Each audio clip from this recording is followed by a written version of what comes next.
네, 안녕하세요. 네, 반갑습니다. 네, 어제도 이와 관련한 기자회견을 하셨던데요. 라돈 침대가 위험하다라는 기사는 많이들 보셨을 겁니다. 근데 구체적으로 라돈이 어떤 물질이고 얼마나 유해한지, 일단 걱정만 하고 있으시거든요. 자세히 좀 알려주시겠어요? 예.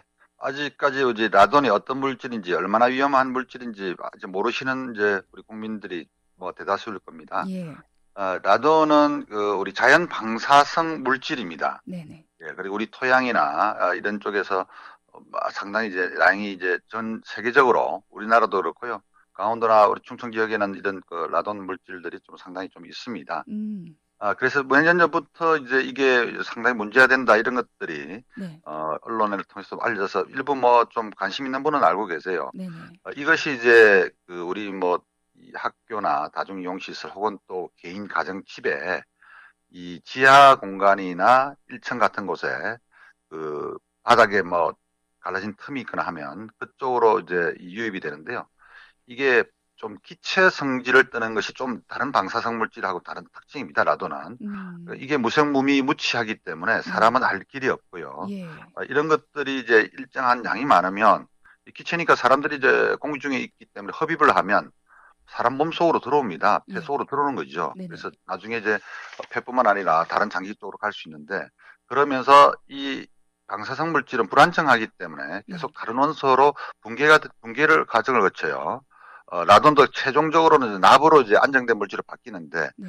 그 과정에서 분解되는 과정에서 알파, 베타, 감마선 이 방사선 이름은 많이 들어보셨을 겁니다. 음, 음, 이게 방사선이 나오기 때문에 계속 이것이 이제 안정된 물질로 바뀌기 전까지 계속해서 방사선을 내는 거죠. 그래서 이제 세포나 우리 유전자에 영향을 미쳐서 각종 질병과 증상을 일으키고 적은 양이라도 일정량 오랫동안 이제 우리가 이것이 쬐게 되면 폐암을 유발할 수가 있습니다. 음, 그래서 이게 이제 세계적으로도 간접 흡연에 이어서 네. 가장 폐암을 잘 많이 일으키는 그런 공포의 물질이다. 어떻게 보면 소리 없는 살인자가 라돈이라고 볼 수 있습니다. 음. 기체 성질을 띠고 있고 우리 사람은 느낄 수 없다는 거 그리고 또 적은 양으로도 오랫동안 쬐게 되면 이게 굉장히 위험하다라는 거 이런 부분들이 좀 들으면서도 좀 끔찍한데 어떤 분들은 이런 위험성을 잘 모르시기 때문에 너무 과장하는 거 아니냐 뭐 이런 얘기까지도 하시더라고요. 자, 일단 이번 사건을 좀 자세히 들어보면 모자나이트라는 것이 많이 언급되고 있습니다. 이게 뭔가요? 예, 모자나이트도 이제 우리 자연 광물이죠. 광물 중에서는 음, 방사능 물질을 좀 함유하고 있는 그런 그 물질들이 있습니다. 네. 대체로 이제 히토류 광석이라 그러는데요. 우리나라에서는 이런 것들이 뭐 별로 많은 양이 생산되거나 실제 생산한 적이 없습니다. 어, 그러나 일부 이제 이번에 문제된 것은 외국에서 아마 수입한 것일 텐데요. 네네.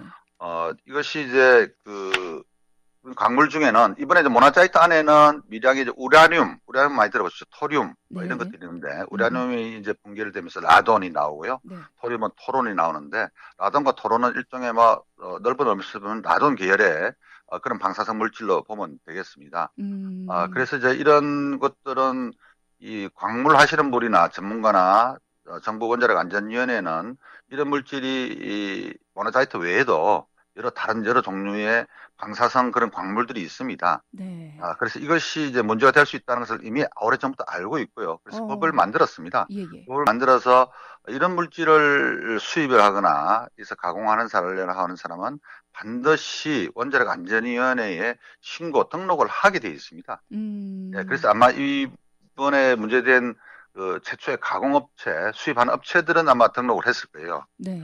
그런데 이것이 이제 어디에 쓰이는지 여러 가지 이제 이 유통업체를 통해서 여러 군데를 돌아다닐 거 아닙니까? 음, 그런데 그 관리는 전혀 손을 놓고 있었던 거죠. 그런데 예. 이게 어처구니 없게도 우리가 매일 안방에서 살을 부비고 자는 그런 침대에다 침대에서. 쓴 거예요. 이 세계적으로도 유례가 없는 처음 있는 일이에요. 그렇죠. 아주 대한민국이 세계적으로 창피한 그런 국격을 떨어뜨리는 일인데 음, 이게 이번만 있었던 게 아니라 2007년도에도 있을 거예요. 그러니까요. 그런데 그 후에 침대에는 모나자이트 사정하지 말도록 돌침대에 그렇게 지시를 했는데 네네. 관리를 했는데 그 후에 다른 손을 놓고 있었던 것이죠. 자, 일단은요, 박사님. 대진 침대는 다 위험한 것이냐 뭐 이렇게 물으시는 분들도 있으시거든요. 언제 만들어진 대진 침대가 지금 이렇게 적발이 된 것이다. 뭐 이런 걸 좀 정리를 하면 좋을 것 같은데요. 예, 그러니까 대진 침대에서도 모든 우리 침대 그런 형태에다가 이 모나자이트를 사용한 것은 아니고, 예, 예. 일부 썼는데 상당히 많은 타입에 썼고요. 2010년대 이후에 여러 지금 침대 종류가 상당히 많습니다. 그리고 네. 기준치 이상으로 아주 문제가 될 만한 인체 건강에 위협을 줄 만한 것들이 벌써 7종류고요. 계속해서 지금 조사를 원자력 안전위에서 하고 있습니다. 네.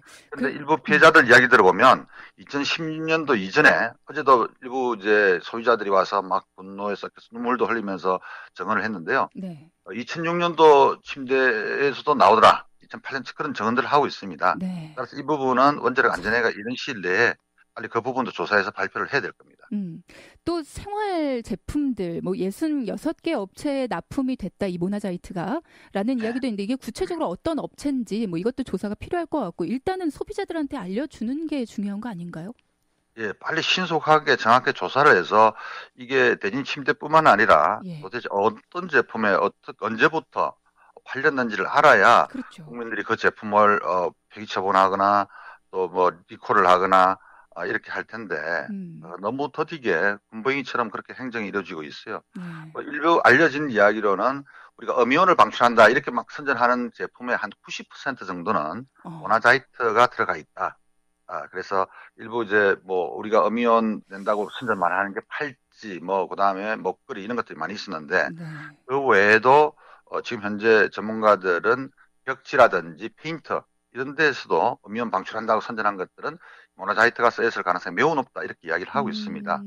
따라서 이 부분을 빨리 해서 벽지에 써 있다면 벽지를 다 걷어내야 되지 않겠습니까? 페인트 칠해졌다는 그렇죠. 페인트를 다 벗겨내야 되겠죠. 예, 그래서 그러니까 이게 보통 문제가 아닙니다. 이게 어떻게 보면 국가적 재난과 다름 없고요. 그렇죠. 국가가 모든 행정이나 인력이나 동원해서 이 문제에 대처해야 될 그런 사안입니다. 범정부적으로 대책에 나서야 된다. 라는 이야기. 그러니까 음이온 방출하는 물질 이거 한때 굉장히 유행을 했거든요. 근데 이렇게 단순하게 음이온 방출 물질들은 이렇게 쓰였을 수도 있다라고만 해버리면 굉장히 불안감이 사회적 전반적으로 확산이 돼버리니까 이런 것들은 빠르게 조사를 좀 해봐야 될 것 같고요. 그리고 현재 라돈 침대를 가지고 있는 가정에서는 어떻게 해야 되나요? 리콜한다고 안전한가에 대한 의문도 있으시거든요. 예, 이번 문제는 일반적으로 우리가 텔레비전이라든지 냉장고, 자동차 같은 일반 소비 제품이나 이런 제품들은 리콜로만 하면 뭐 큰 문제는 없습니다. 그런데 이것은 이미 사람들이 짧게는 1, 2년, 길게는 10년 이상 이렇게 상당한 양의 방사선에 피폭이 되어 있기 때문에 그리고 아마 그분들은 아직 인체 내 몸에 변화 있는 데에 방사성 물질이 있을 거예요. 그러면 이 문제는 단순히 리콜로만 해서 끝나는 그런 과거에 우리가 봐왔던 그런 문제와는 전혀 성격이 다르다. 따라서 이분들에 대해서는 리콜과 함께 이분들이 호소하는 질환이 있다면 질환에 대한 우리가 다시 조사를 한다든지 그리고 그 질환에 대한 치료를 해주거나 피해 보상을 해주는 그런 것들이 동시에 필요하고요. 또 이 부분은 이 폐기물 자체가 이제 방사성 폐기물이 되니까 이것을 어떻게 처리해야 될지 앞으로 우리 사회가 이 문제 가지고도 엄청난 진통이나 이렇게 겪게 될 것으로 보입니다.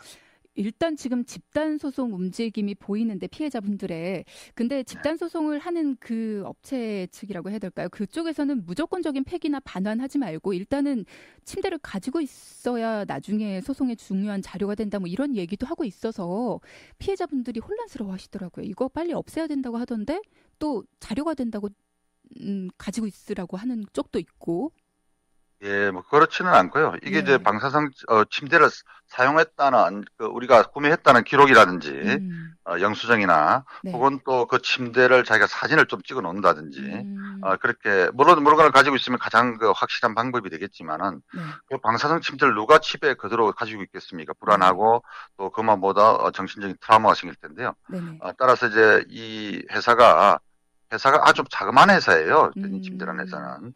그래서 제가 이제 늘 강조하는 것은 이 문제는 자그마한 소기업, 우리가 직원들이 몇십 명밖에 안 되는 소기업에 맡겨놓을 것이 아니라 정부가 나서서 지자체와 함께 수거도 하고 안전처분을 해야 되고 그 과정에서 이런 사용 기록 이런 것들도 정부가 공인 인정을 해주는 그런 절차가 필요하겠습니다. 네, 감사합니다.